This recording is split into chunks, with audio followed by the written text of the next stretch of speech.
Y si la herramienta más potente que tenemos contra el calentamiento global no fuera, pues no sé, un parque solar multimillonario, ni una flota de coches eléctricos, sino unas diminutas gotas de extracto de alga en el estómago de una vaca. Suena a ciencia ficción, ¿verdad? Pero es exactamente lo que estamos viendo hoy. Totalmente. Y por eso, en nuestro análisis a fondo de hoy, vamos a sumergirnos en un estudio fascinante de este mismo año, 2026, de la Universidad de Adelaida. Se ha publicado en Frontiers in Animal Science y plantea exactamente eso. Y a ver, no hablamos de una simulación de laboratorio súper esterilizada y limpia, ¿eh? No, qué va. Esto es una prueba de fuego en pleno campo australiano, o sea, enfrentándose a toda la complejidad biológica de un rebaño real. Exacto. Y es que esta investigación altera por completo, pero por completo, la idea tradicional que tenemos sobre cómo podemos mitigar las emisiones agrícolas de forma drástica y sobre todo rápida. Así que, bueno, vale, vamos a desglosar esto un poco porque hay tela. Sí, a ver, si conectamos esto con el panorama general para quienes nos escuchan, lo que marca toda esta investigación es una urgencia demográfica ineludible. Las cifras globales nos muestran que la agricultura representa un tremendo 36,5% de las emisiones de efecto invernadero de todo el planeta. Un 36,5 que se dice pronto. Claro, es una barbaridad. Y dentro de ese porcentaje, los sistemas de pastoreo exclusivos de vacas y terneros se llevan un 8% a nivel mundial. Y si tenemos en cuenta que la población humana, bueno, rozará los 9.730 millones de personas el año que viene, en 2025, Madre mía, casi 10.000 millones. eso es, pues la demanda de proteína animal, de carne y lácteos, está escalando a un ritmo sin precedentes. Así que mitigar el impacto de esa demanda no puede depender exclusivamente de, bueno, de cambiar la dieta de miles de millones de personas. Requiere intervenciones biológicas directas en el origen del problema. Claro, es que siempre se habla de las emisiones del ganado casi como una anécdota cómica, ¿no? Reduciéndola al concepto básico de, bueno, las vacas contaminan y ya está. Pero leyendo a fondo la mecánica de la fermentación entérica, es un proceso bioquímico abrumador. Totalmente abrumador, sí. O sea, una vaca en realidad no digiere el pasto, sino que alimenta un ecosistema de microorganismos en su rumen, que es básicamente un tanque de fermentación gigante. Un biodigestor andante, exactamente. Sí, sé, tal cual. El problema es que ese ecosistema funciona como un motor anticuado y muy sucio, que constantemente quema combustible y expulsa humo negro por el tubo de escape. Y ese humo es el metano. Y para atajar esto, el estudio introduce en la dieta el bromoformo, ¿verdad?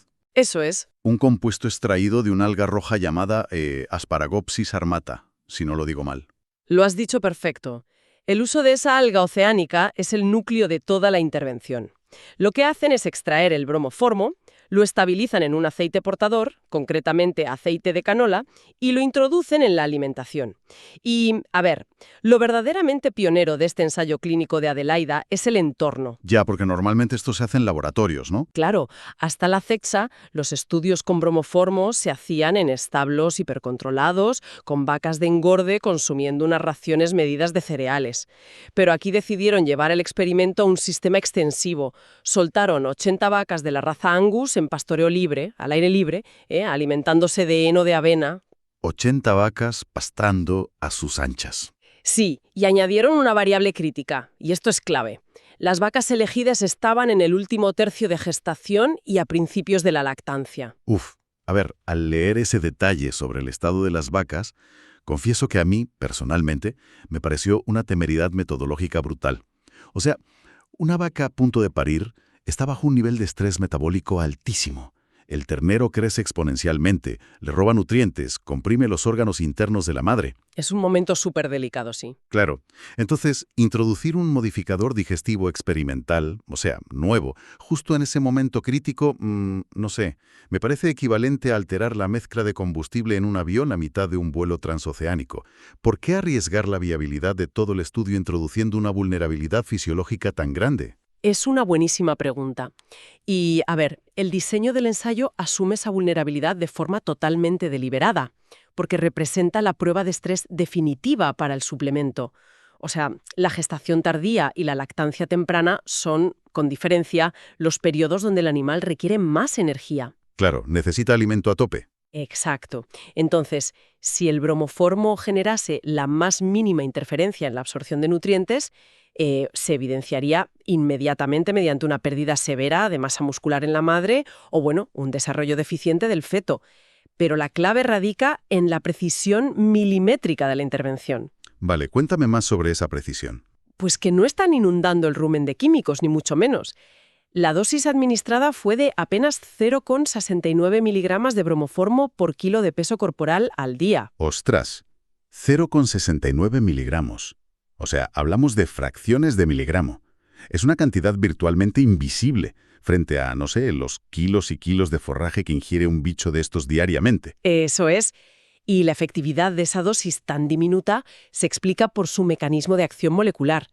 Lo fascinante aquí es que el bromoformo actúa mediante una inhibición competitiva sumamente específica. Inhibición competitiva. A ver, explícanos eso en cristiano. A ver, en el microbioma de la vaca existen arqueas, que son microorganismos especializados en una sola tarea. Usan una enzima llamada metilcoenzima M-reductasa para unir el carbono y el hidrógeno residuales de la digestión y así formar metano. Vale, o sea, son como los obreros que ensamblan el gas. Exactamente. Pues el compuesto del alga no altera toda la población de bacterias digestivas ni esteriliza el estómago. Única y exclusivamente bloquea la función de esa enzima. Detiene la maquinaria que ensambla el gas, permitiendo que todo el resto de la descomposición de la celulosa continúe sin ningún tipo de obstáculo. Vale. Entendiendo esa especificidad de la enzima, el concepto es brillante. O sea, cortamos el cable de la alarma sin apagar la electricidad de toda la casa. Muy buena analogía. Totalmente. Pero, a ver, repasando el diseño del campo de pruebas, la logística de las mediciones me desconcertó bastante. Tenemos 80 vacas Angus sueltas por docenas de hectáreas. Obviamente no están conectadas a mascarillas respiratorias ni confinadas en cámaras selladas. No, claro, andan libres. Pues entonces, ¿cómo demonios se mide empíricamente la reducción de metano en un animal que está pastando, no sé, a 1 kilómetro de distancia a las 3 de la madrugada? Pues ese desafío logístico se resolvió empleando unas unidades llamadas Green Feed, que representan ahora mismo la vanguardia en monitorización avícola no invasiva.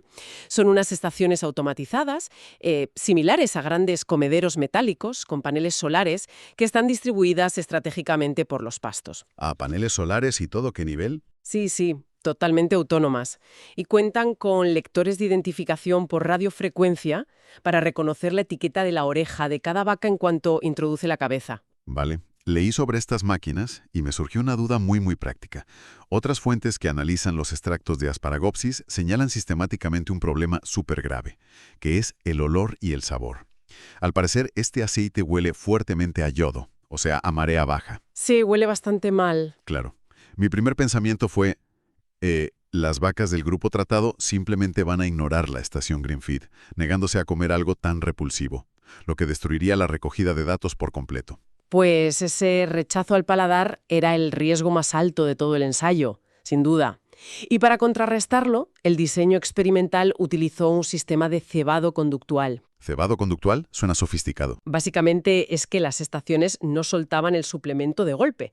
Cuando el sensor leía la etiqueta de la vaca, la máquina comenzaba a dispensar una ración de pellets de muy alto valor energético, unos 228 gramos, que iban cayendo lentamente a lo largo de 30 segundos. Ah, poco a poco. Exacto. Y la máquina permitía hasta 6 visitas recompensadas al día por cada animal. El incentivo calórico tenía que superar el rechazo olfativo, sí o sí. Ostras, o sea, es decir, sobornaban a las vacas con unos concentrados calóricos de alta palatabilidad para que tolerasen el sabor del alga en su ración. Literalmente las sobornaban, sí. Y el análisis de las tasas de visita demuestra que la estrategia conductual fue un éxito rotundo. O sea, las cifras no mostraron ninguna divergencia estadística entre las vacas del grupo de control y las del grupo tratado con bromoformo. ¿Qué me dices? ¿Fueron igual de a menudo? Igual. Ambos grupos acudieron a las estaciones un promedio de casi 8 veces por semana. Y, a ver, la genialidad del sistema radica en lo que ocurría durante esos 30 segundos de ingesta. Mientras comían los pellets. Eso es. Unos extractores integrados en la propia máquina succionaban el flujo de aire generado por el hocico de la vaca y analizaban espectrométricamente las concentraciones de metano y dióxido de carbono en tiempo real. Madre mía, O sea, les hacían un test de alcoholemia, pero de metano sin que se dieran cuenta. Totalmente. Obtener datos de calidad clínica en un entorno rústico, sin alterar el bienestar ni el comportamiento del rebaño, demuestra que la monitorización de precisión ya es una realidad operativa a gran escala. Qué pasada.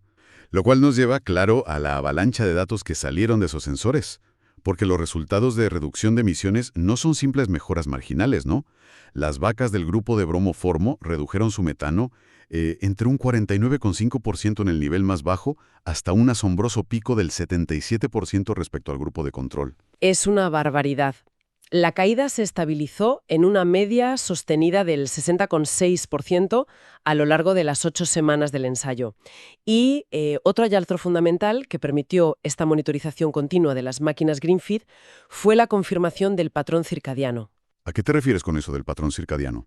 Pues comprobaron que el bloqueo enzimático no producía un descenso abrupto del gas que luego se disipara a las pocas horas. ¿Sabes?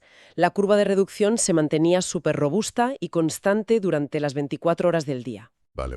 O sea, eliminar más de la mitad de las emisiones de un proceso biológico primario de forma constante, de forma continua, es un hito tecnológico indudable, eso está claro.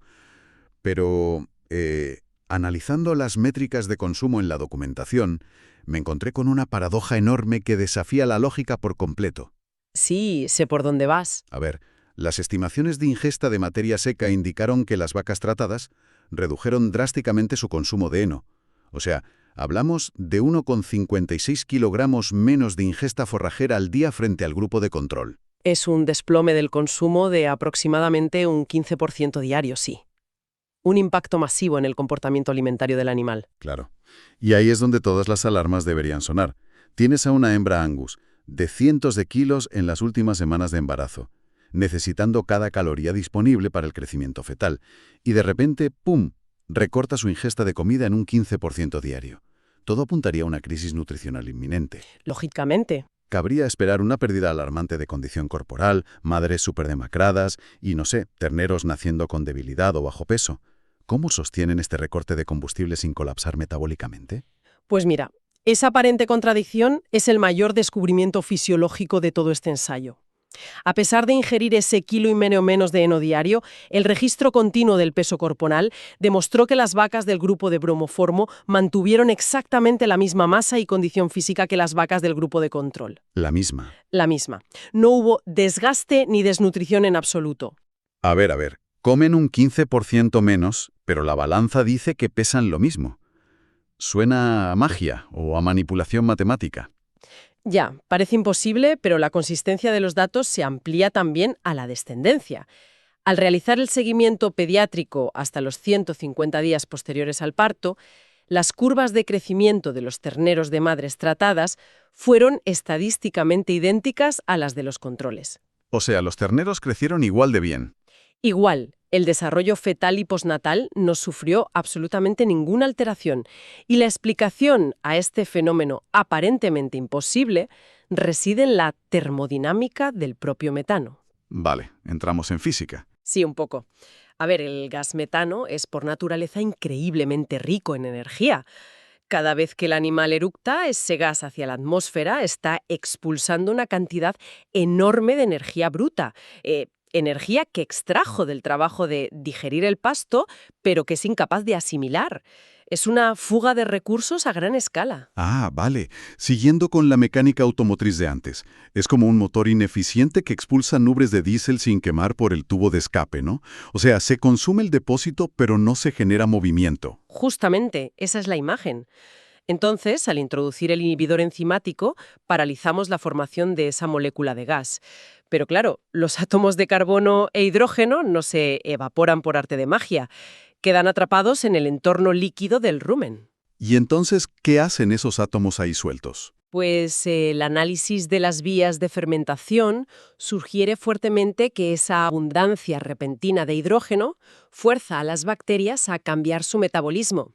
El hidrógeno se redirige hacia la síntesis de otras moléculas químicas, en particular ácidos grasos volátiles como el propionato. ¿El propionato? Sí. Y el propionato, a diferencia del metano, es altamente asimilable. Las paredes del estómago de la vaca lo absorben con muchísima facilidad y el hígado lo convierte directamente en glucosa. Ostras. Así que taponar la fuga enzimática fuerza a la biología de la vaca a reciclar esa energía perdida. Exactamente. Claro, el animal obtiene tantas calorías extra de ese hidrógeno convertido en glucosa que físicamente no necesita comer tanto heno para saciar sus requerimientos diarios. Es una optimización radical de la tasa de conversión alimenticia. Lo has resumido perfectamente. La eficiencia digestiva da un salto cualitativo enorme. Se mantiene idéntico el rendimiento productivo, reduciendo la materia prima necesaria. O sea, están modificando un defecto evolutivo del sistema digestivo del rumiante en tiempo real. Es que es una pasada. Y la trascendencia de este aumento de eficiencia aterriza directamente en algo clave, la viabilidad económica de la agricultura. Porque a menudo la adopción de medidas ecológicas en el mundo rural se topa con el obstáculo insalvable de los costes añadidos, que acaban estrangulando al productor. Totalmente. Los números tienen que cuadrar. Claro, pero los modelos económicos proyectados a partir de estos datos cambian la narrativa por completo.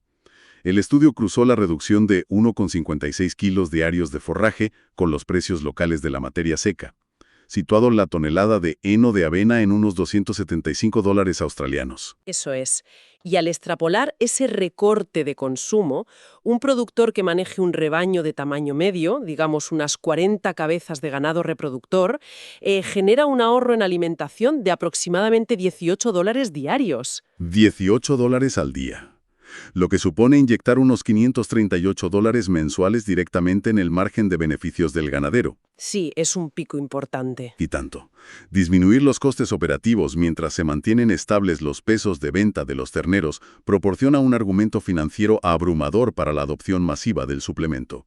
Pero, y aquí debemos poner el foco clínico, porque la biología rara vez otorga ventajas sin imponer fricciones compensatorias. Exacto, siempre hay letra pequeña. Leyendo la sección de la bioquímica sanguínea, vi que extrajeron muestras a los 7 días tras el parto y, los resultados plantearon interrogantes muy serios sobre la homeostasis de los animales a largo plazo. Sí, y el rigor del equipo de Adelaida destaca muchísimo en este apartado porque no lo ocultaron. A ver, alterar las rutas de fermentación primarias de un herbívoro genera un efecto dominó que debe monitorizarse sí o sí. Lógico. El marcador hematológico que presentó la mayor desviación fue el parámetro conocido como exceso de base. Las mediciones revelaron que el 60% de las vacas suplementadas con bromoformo superaban el límite superior del rango de referencia considerado normal para este parámetro. Sí, me detuve bastante en este concepto al revisar las fuentes porque no es intuitivo para nada. O sea, el exceso de base evalúa la cantidad de bases buffer, principalmente bicarbonato, que circulan por el torrente sanguíneo. Así es. Y un nivel excesivamente alto significa que la sangre del animal está sufriendo una leve alcalosis metabólica, es decir, se está volviendo demasiado alcalina. Pero, a ver, no logro conectar la inhibición de un gas en el estómago con una alteración del pH en la sangre venosa. ¿Cuál es el puente bioquímico entre ambos eventos? Pues mira, la hipótesis más sólida sobre este puente bioquímico recae en la acumulación de gases disueltos. Al detener la producción de metano y redirigir el hidrógeno, cambia por completo la presión parcial de los gases dentro del rumen. Vale. Se genera una acumulación temporal de dióxido de carbono y, por ende, de ácido carbónico, que se absorbe y pasa al torrente sanguíneo, amenazando con acidificar el cuerpo de la vaca. Buf. Y la acidosis metabólica sería devastadora. Totalmente letal. Así que los riñones de la vaca responden inmediatamente reteniendo y fabricando unas cantidades masivas de bicarbonato para neutralizar ese ácido. Y esa avalancha de bicarbonato protector es lo que el análisis de sangre detecta como un exceso de base. Ah, vale. Pero el dato tranquilizador aquí es que el pH general de la sangre se mantuvo inalterado. O sea, el sistema de amortiguación del animal logró mantener el equilibrio. O sea, la vaca no está clínicamente enferma, pero sus riñones están trabajando en la zona roja del cuentarevoluciones para estabilizar todo el sistema. Esa es una forma muy gráfica y muy real de verlo. Y ojo, que la cascada de alteraciones no se detuvo en las madres. Los análisis a los terneros revelaron desviaciones significativas en dos frentes, ¿verdad? Efectivamente. A los 7 días de vida, las crías del grupo bromoformo mostraron concentraciones séricas ligeramente incrementadas de creatinina y notablemente de tiroxina libre, que es una de las principales hormonas tiroideas. Tiroxina en los recién nacidos. Sí, y el aumento de esta actividad tiroidea podría estar vinculado a la alta concentración de yodo y bromo naturales que contiene el alga Asparagopsis. Estos minerales traspasan la barrera placentaria y también se excretan a través del calostro y la leche materna, estimulando la glándula tiroides del ternero. ¡Ostras! Ver picos en las hormonas tiroideas de un recién nacido es el típico hallazgo que haría dudar a cualquier veterinario antes de firmar, no sé, la prescripción masiva de este suplemento. Estamos cambiando una catástrofe climática por un riesgo sistémico para el bienestar animal. Bueno, el escrutinio de estos marcadores debe ser implacable, eso por descontado, pero los propios datos establecen los límites de ese riesgo.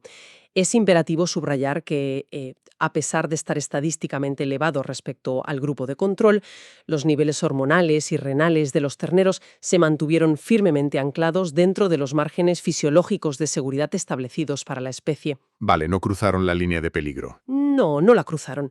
No se registró ni un solo caso de patología clínica, toxicosis o retraso en el desarrollo motor en los 150 días de seguimiento.